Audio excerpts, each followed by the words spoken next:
Bonjour à tous et bienvenue dans cette troisième vidéo tutoriel de Total War Warhammer 2 où là nous allons présenter du coup de la même manière que nous avons présenté les races de Total War Warhammer 2 dans la vidéo précédente, nous allons présenter les races qui étaient présentes sur Total War Warhammer 1 avec leurs bonus, leurs attributs différents et leur composition d'armée. Sachez que quoi qu'il arrive, il faut Total War Warhammer 1 pour jouer ces unités sur la carte d'Empire Mortel. Donc on va commencer par la Norska. Donc la Norska, je vous avais dit que ça correspondait plutôt à l'Arctique. Bon, c'est plutôt en fait tout le territoire Suède-Danemark, est-ce que j'ai regardé. Voilà pour des territoires qui sont quand même gelés, glacés, et c'est un petit peu le climat de cette faction qui va devoir donc réunir tout le nord. Et du coup de deux manières différentes, puisqu'en fait vous avez deux sailors légendaires qui ont des spécificités différentes. Le premier c'est Wulfric et le deuxième donc Trog.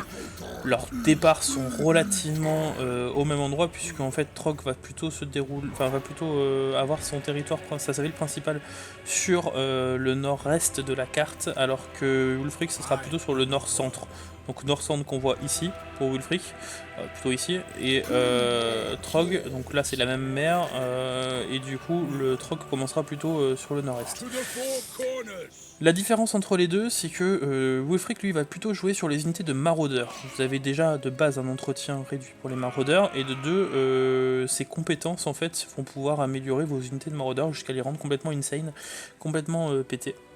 Alors que Trog lui va plutôt se jouer sur des recrutements de trolls avec un entretien réduit pour les trolls et des boosts également pour les dégâts et les armures de vos trolls.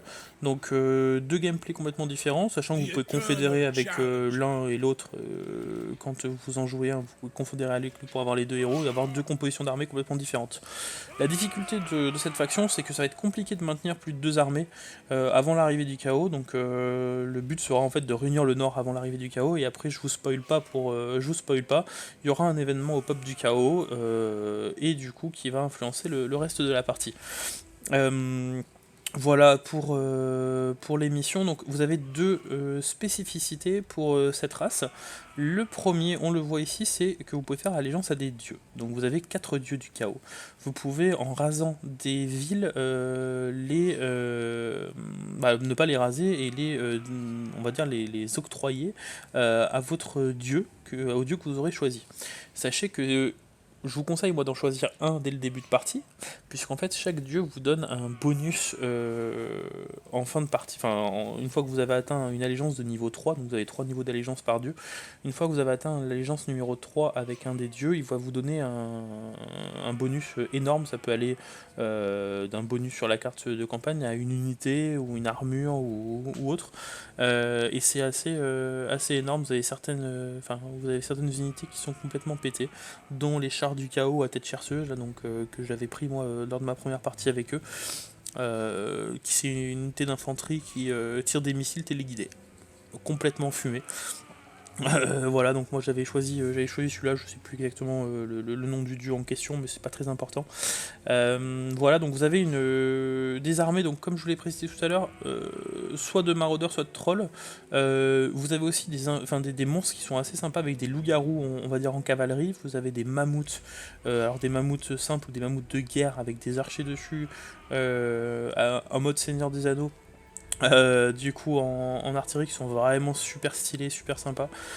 Wulfric est vraiment un héros très très très bon en 1v1, et vous avez aussi la possibilité en deuxième du coup particularité de la race, c'est d'avoir accès à la chasse aux monstres. Donc la chasse aux monstres, c'est que vous allez avoir des différentes missions que vous pouvez débloquer via l'arbre de talent. Donc vous avez une chasse aux monstres de niveau 1, au niveau 2, niveau 2, de niveau 3, et de mémoire vous avez deux monstres que vous pouvez recruter comme ça. Vous avez 4 missions par de mémoire, 4 missions par niveau de chasse, donc ça nous fait environ 12 missions. Dès quand vous avez débloqué les 3 chasses, vous n'avez pas un monstre par mission, mais vous avez 2 ou 3 monstres à recruter comme ça, et le reste ce sera des objets épiques que vous pourrez équiper à votre héros pour le rendre encore plus pété. Et donc pour ça, les chasses, en fait, vous allez devoir en fait combattre. Par exemple, ça c'est un monstre que l'on a avec la chasse. Vous allez devoir combattre ce monstre accompagné de 2 ou 3 autres monstres dans une bataille scénarisée avec votre armée. Alors généralement, pensez que vous allez y laisser quand même pas mal de morts derrière, donc préparez bien l'après afin de réaliser ces chasses, et ça donne franchement un élément de gameplay qui est vraiment super sympa avec les Norska, donc une faction que je vous conseille sincèrement d'acheter à un moment parce que elle est vraiment énorme à jouer. Voilà pour les Norska, il me semble avoir tout dit. Les Rois des Tombes, on avait précisé juste avant dans la vidéo tutoriel précédente les spécificités. Donc on va passer sur l'Empire. L'Empire qui, eux, ont une énorme magie, enfin une énorme différence de magie possible. Donc l'Empire, c'est la faction qui va se rapprocher le plus des factions humaines des anciens Total War, hormis que vous avez le côté fantastique avec tous les côtés griffons et du coup les différents domaines de la magie disponibles qui vont s'offrir à vous pour donner ce petit côté piquant fantastique à la faction. Donc on le voit là. Sincèrement, c'est une faction qui est super sympa et super simple à jouer. Le but, ça sera de reconquérir les territoires, enfin de rallier tous les territoires humains entre eux, afin de préparer et de lutter contre l'invasion du chaos. Donc vous avez en termes d'unités, des unités qui sont assez équilibrées. Vous avez une infanterie, alors juste l'infanterie qui mériterait pour moi un petit up, mais vous avez l'archerie aussi, mais vous avez une très bonne cavalerie, une très bonne artillerie. L'infanterie donc tient la route, elle a été up au dernier patch, elle devient relativement correcte. Sincèrement, sur la carte de campagne, c'est une faction qui est très équilibrée. Les départs sont malheureusement pas diversifiés, donc j'espère que sur un prochain DLC ils feront des départs différents pour l'Empire. Vous avez donc Karl Franz qui est l'empereur nommé de l'Empire. Donc ton but ça va être ça va être de rallier donc tous les peuples humains sous sa bannière. Donc il est assez pété, Karl Franks, une fois que vous l'avez bien stuff. Vous avez aussi Balthazar Gate, qui est un des deux plus puissants magiciens. On avait parlé de Teclis en début de partie, chez les hauts elfes. Balthazar Gate, c'est pour moi pas que pour moi, c'est pour le lore, hein, un des deux plus puissants mages, avec Mazzamunti peut-être, et Morati, du lore de Warhammer. Donc voilà. Et puis Volkmar Semer également magicien. Donc du coup malheureusement, comme je vous l'avais précisé, pas de départ différent pour l'Empire. Et puis la particularité de l'Empire, du coup, ça va être ce système de fonctions. Donc vous allez pouvoir attribuer en fait à chaque héros on va dire une fonction spécifique qui va vous apporter des bonus sur la carte de campagne ou pour vos armées. Donc vous aurez un arbre en fait avec, je crois de mémoire, 7 fonctions à remplir. Sachant que la fonction primordiale c'est Karl Franks qui l'a, hein, c'est l'empereur, donc vous allez avoir deux sous-officiers et 4 sous-officiers à nommer avec des fonctions différentes. J'ai pas les noms en tête, mais chaque fonction apporte un attribut différent pour booster votre faction. Voilà pour l'Empire, on va passer aux nains. Les nains qui sont pour moi la faction avec l'économie la plus développée du jeu. Ils ont des bâtiments qui vont générer à eux seuls entre 800 et 1200 ors. Donc voilà pour les nains. Ils ont une des infanteries les plus fortes du jeu, puisqu'en fait elle est très très résistante, elle fait beaucoup de dégâts. Vous pouvez la diversifier avec de l'anti-large, enfin avec des nouvelles unités maintenant. C'est les tueurs, je crois, voilà, les tueurs de géants, qui sont une très bonne unité avec des très bonnes statistiques pour justement contrer tous les monstres, toute l'infanterie monstrueuse. Vous avez une archerie assez correcte avec des arquebusiers et puis des archers, des archers. C'est correct sans plus. Vous n'avez pas de cavalerie, pas de monstres. Par contre, vous avez une des artilleries les plus puissantes du jeu.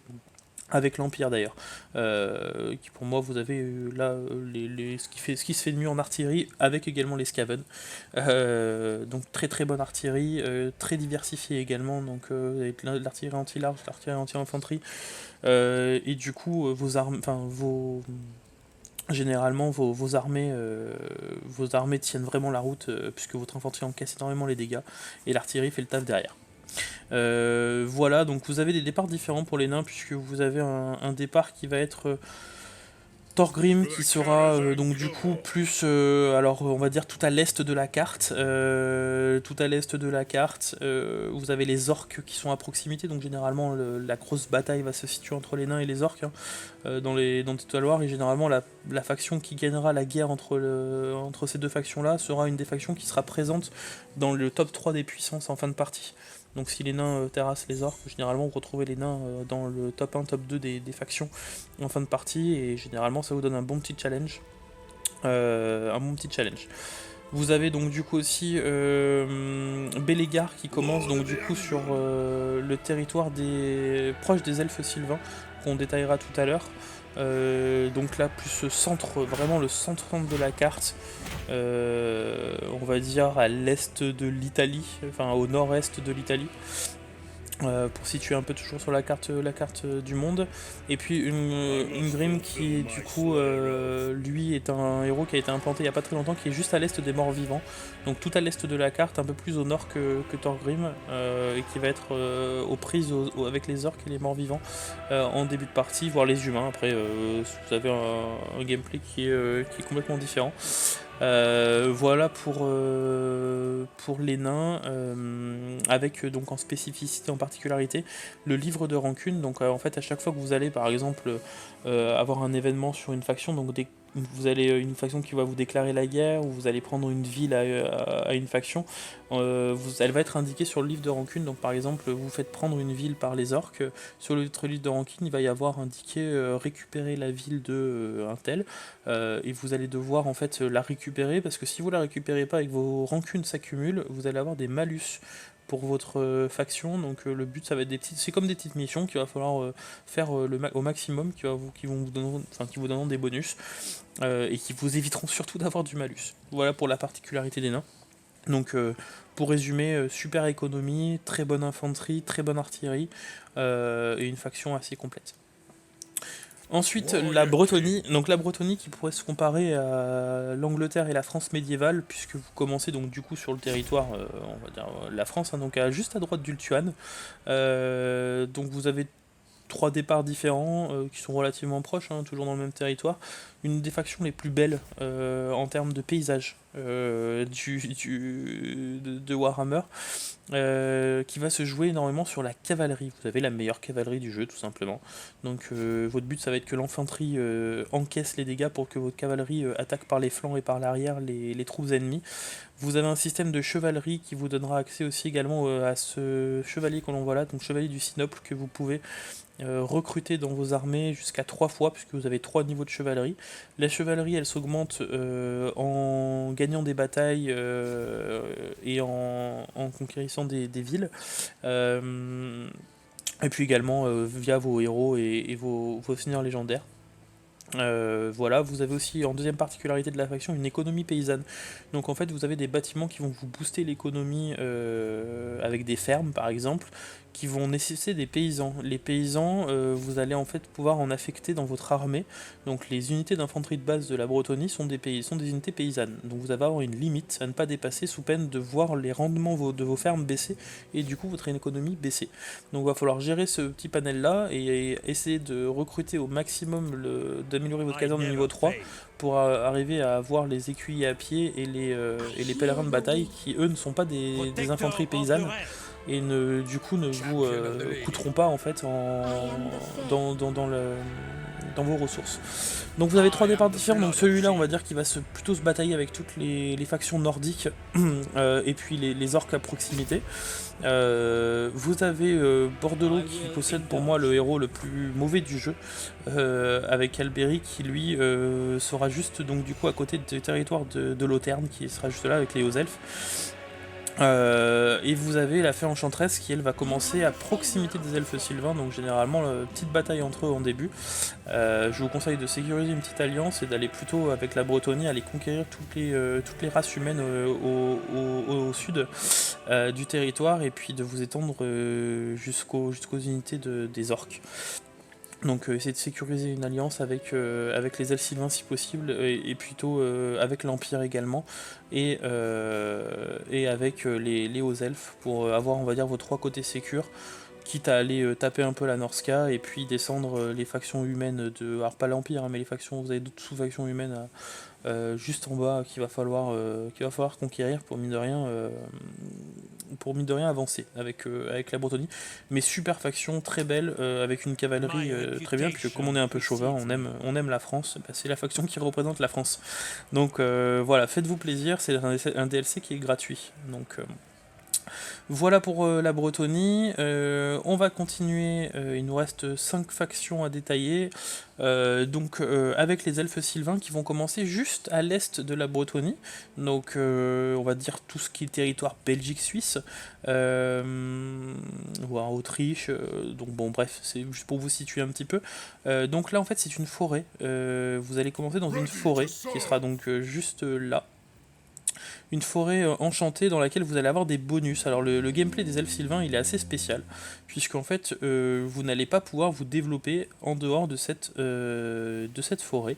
Vous allez uniquement pouvoir construire des colonies, et du coup ces colonies vous permettent en fait, alors je sais pas si on le voit là, non, donc du coup ces colonies elles vous permettent en fait, vous pouvez construire uniquement un bâtiment quand vous conquérissez une cité, donc faites la conquête d'une cité. Donc soit le bâtiment vous décidez de mettre une garnison, soit qu'il augmente votre économie, soit qu'il augmente votre taux de reconstitution et votre croissance, soit qu'il augmente vos dégâts d'archerie. Vous avez les meilleurs archers du jeu avec les elfes sylvains, puisque vous avez les seuls archers qui se déplacent en tirant. Généralement les autres archers doivent être statiques, alors vous avez une nouvelle unité maintenant avec les hauts elfes qui font également cela, mais là toutes les unités d'archers des elfes sylvains tirent en bougeant, et leur cavalerie est très bonne, leur infanterie tient la route, et du coup meilleurs archers du jeu, et des monstres assez sympas, puisque vous avez accès au panel des hommes arbres.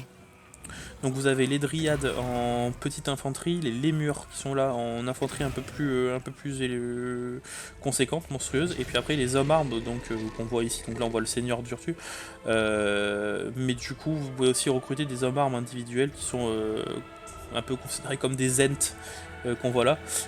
Du coup, une faction assez vraiment super sympa à jouer, hormis la difficulté de s'étendre en dehors de ces frontières de cette forêt. En échange, les villes que vous avez ont 10 emplacements, contrairement aux autres villes qui en ont que généralement 8 ou 6 ou 4.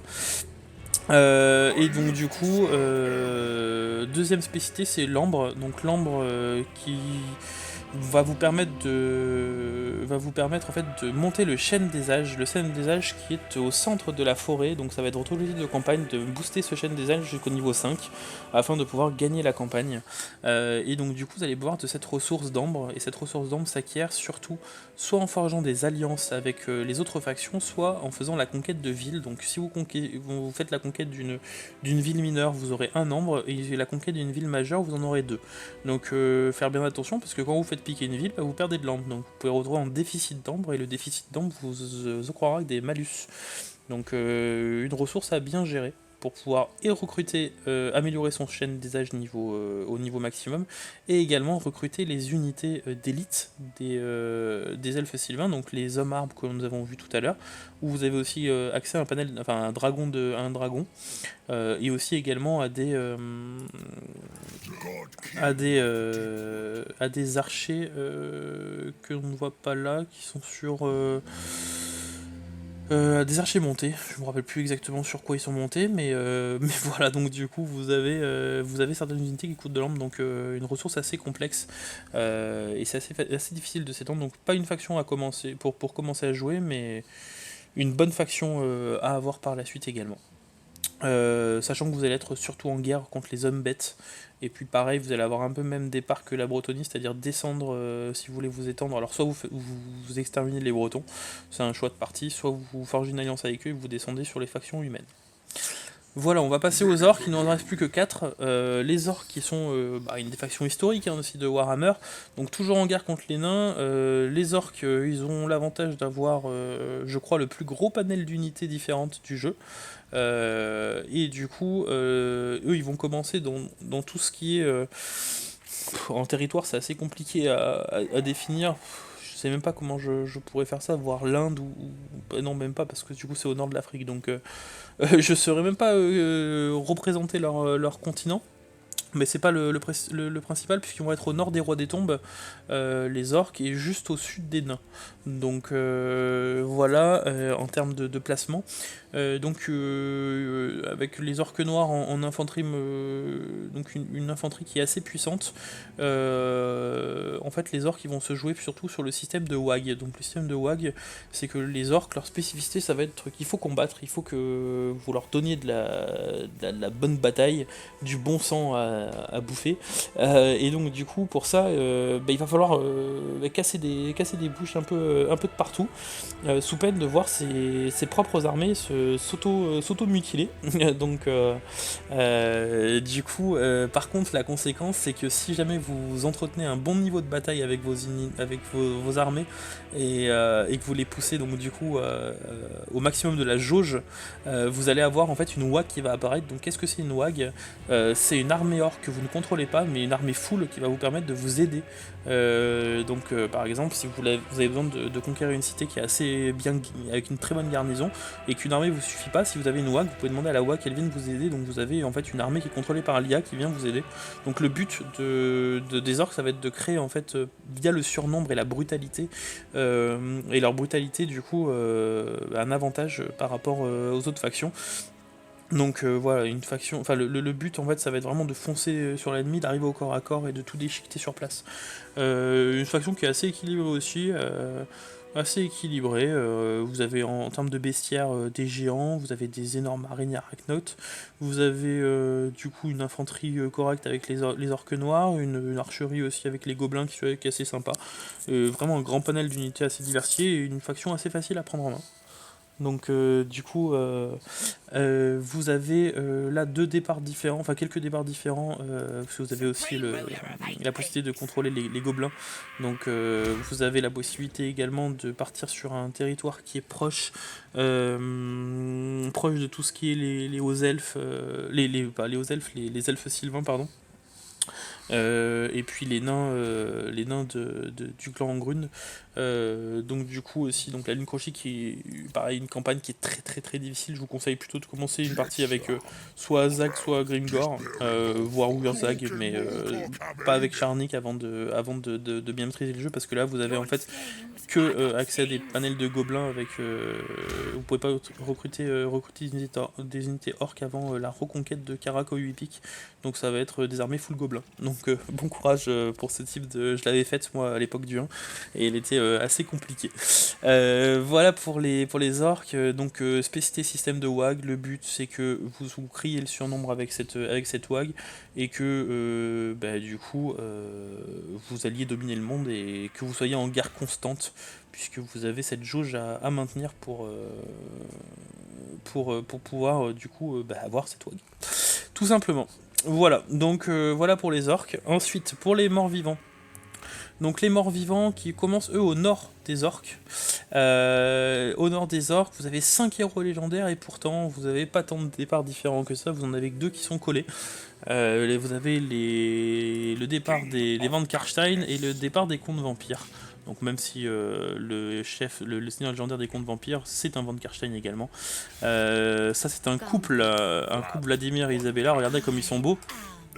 Surtout Vladimir, un des personnages les plus stylés du lore et un des plus élégants, mais sincèrement élégant dans sa façon d'être et de faire. Et donc du coup, quand les deux sont liés, vous avez des bonus de dégâts et dans la carte de dégâts de bataille quand les deux font une même bataille. Alors les orques, les morts vivants, pardon, c'est une des factions les plus simples à jouer et les plus sympas aussi. Si vous aimez les unités morbides un petit peu, vous avez le système de corruption vampirique, donc qui va avoir pour but de tout simplement vampiriser le sol de vos cités et aux alentours, afin du coup de propager cette corruption jusqu'aux terres humaines. Donc vous allez être souvent en guerre contre l'Empire et les nains, avec les contes vampires, donc qui se situent tout à l'est de la carte également, donc comme je vous ai dit, au nord des orques et à l'est de l'Empire. Donc préparez-vous à une guerre assez rapide entre l'Empire et les contes vampires. L'avantage de cette faction, c'est que en fait, quand vous faites une bataille, vous allez pouvoir ressusciter des troupes en un tour. En fait, gratuitement, sans avoir à attendre de passer un tour, parce que généralement, quand vous recrutez des troupes, vous devez attendre 2-3 tours le temps qu'elles se constituent. Avec les morts vivants, vous avez en fait la possibilité, selon le territoire où vous êtes, de recruter des troupes gratuitement s'il y a eu déjà des batailles aux alentours. Donc recruter des troupes, refaire lever des cadavres en fait, hein, tout simplement. Donc la puissance des cadavres que vous allez lever va dépendre en fait de la bataille qui a lieu. Donc si vous avez une bataille avec des grosses unités qui ont péri, vous allez pouvoir recruter des hauts niveaux de squelettes. Et donc du coup, ça va vous permettre en fait de reprendre l'ascendant sur les ennemis aux alentours assez rapidement. Le système de correction est assez sympa. Si vous aimez bien tout ce qui est morbide et puis les territoires un peu fantomatiques, on va dire que vous allez vraiment apprécier l'atmosphère qu'il y a vraiment entre l'ambiance, les décors de la faction, que je trouve vraiment moi super beau. Leur bestiaire est vraiment complet et super sympa. Vous avez du coup accès à tout un panel de squelettes. Vous n'avez pas d'archerie par contre, ni d'artillerie. Par contre, vous avez aussi un énorme panel de monstres super sympa avec des warguls, des grosses chauves-souris à pattes. Vous avez une cavalerie qui est vraiment bonne, une infanterie qui est là pour encaisser aussi, hein, c'est pareil. Le but, ça va être pareil d'avoir. Vous avez une des unités les plus utiles du jeu qui sont les Vargeist, des chauves-souris volantes que vous allez pouvoir déplacer en fait derrière les lignes de flanc ennemies et qui font des énormes dégâts. Vous voyez qu'il y a 100 de puissance des armes au cac et puis une attaque en mêlée assez correcte. Donc sincèrement, c'est des troupes qui, bien utilisées, peuvent faire énormément de différence. Vous avez des seigneurs légendaires qui sont aussi assez énormes. Et puis donc du coup vous avez aussi un panel avec une chauve-souris qu'on appelle le Terrorgeist, qui est une sorte de mini dragon mort-vivant. Et puis donc voilà, donc vous avez quand même mine de rien un bon bestiaire super sympa avec des chars, enfin, une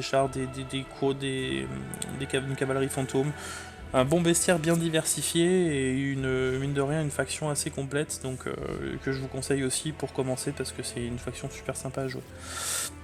Voilà donc pour les morts vivants, et puis on va bientôt finir donc cette vidéo avec deux factions qui sont assez similaires puisqu'elles fonctionnent en horde, en système de horde. Donc pareil, deux DLC qui sont payants, donc un DLC Umbet, un DLC KO. Donc là pas de ville, le KO qu'on détaillera dans un prochain tutoriel puis quand on va présenter la garde de campagne. Qui quoi qu'il arrivera dans vos parties, hein, à un certain moment. Là vous pouvez les contrôler dès le début de partie. Le but sera de ravager le monde, hein, tout simplement avec eux. Donc là va falloir vous commencer en guerre avec tout le monde. Va falloir casser des bouches. Vous avez tout simplement les meilleures unités du jeu. Par contre très compliqué de tenir une économie. Le but ça va être de toujours être en économie négative, de raser les villes le plus en plus. Et plus vous allez raser, vous allez avoir en fait une économie qui est pas si compliquée que ça. Vous allez toujours être dans le négatif, mais c'est le but de la faction. Vous allez des fois être à moins 2000, moins 3000, moins 4000 par tour, chose que vous pouvez pas vous permettre avec d'autres factions. Mais par contre, quand vous rasez une ville, vous pouvez des fois avoir 50 000, 60 000 quand vous rasez la ville. Donc du coup, le but ça va être de raser le maximum de villes. Et vous, en fait, pour vous développer, votre armée en fait est une ville mobile. Donc soit vous décidez de combattre, soit vous décidez d'améliorer vos bâtiments et de recruter des unités, mais il faut rester statique. Voilà, donc bon pareil, elle a ses défauts, hein. Les unités sont très fortes, mais il n'y a pas d'archerie non plus il n'y a pas de système d'archerie sur les troupes du chaos. Vous avez de très bons monstres avec les ogres dragons. Vous avez l'infanterie la meilleure du jeu en termes de stats, mais bon, après voilà, c'est pareil, c'est une partie qui est compliquée parce que mine de rien, vous devez raser quand même pas mal de cités intéressantes, et généralement, avant d'arriver à avoir le nombre d'armées suffisantes pour pouvoir raser toute une partie d'un territoire sans que d'autres ennemis viennent le recoloniser derrière, c'est assez compliqué. Donc pareil, à jouer parce que vous cassez quand même pas mal de bouches avec cette faction, mais pas pour commencer non plus parce que le système est quand même assez complexe.